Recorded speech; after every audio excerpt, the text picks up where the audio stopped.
Hey everyone, this is Randy. Thanks for joining us again for another segment of E3 Minutes for Life. I'm standing here in New Mexico at the base of a ski slope, as you can probably tell.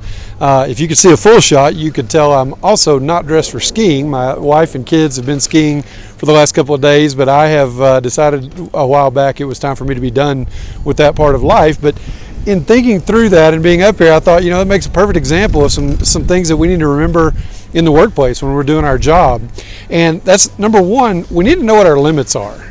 I know that this is beyond my limits. I'm a little bit past this point. My knees don't take it very well. I don't turn very well. I'm always afraid I'm going to hurt a kid. You got to know your limits. And I think as much as we need to know our strengths and play to those, we also need to mitigate our weaknesses. Do what you can to strengthen your weaknesses without giving all your time to them. You want to play to your strengths as much as you can, but just know that we can't always just ignore those. Second thing is you got to figure out what your comfort zone is and kind of settle into that. What's the fastest I can work long term? What's the fastest I can work all year without burning myself out? But at the same time, I want to push those limits as much as I can. I don't want to get complacent. I want to push those limits.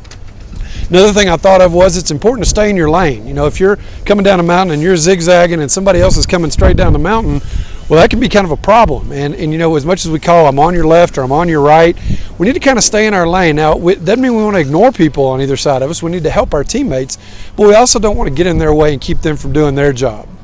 If you pass somebody who's had a fall, at least check on them, if not help them.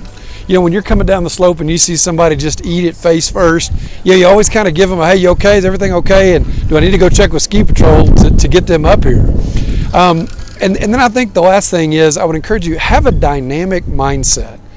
In other words, allow yourself to adapt. And so if you get good at this level, I'm actually looking right here and they've got green, blue, black, the definition of those. I'm at the ski school area. You need to know what your level is and, be willing to move up, be willing to adopt a new mindset, be willing to abandon some old things that maybe aren't working for you anymore, and look for places where you can grow yourself, grow your team, grow your organization. I think if we can do those things, it'll be a lot like going skiing. It's fun to do as long as you don't hit a tree.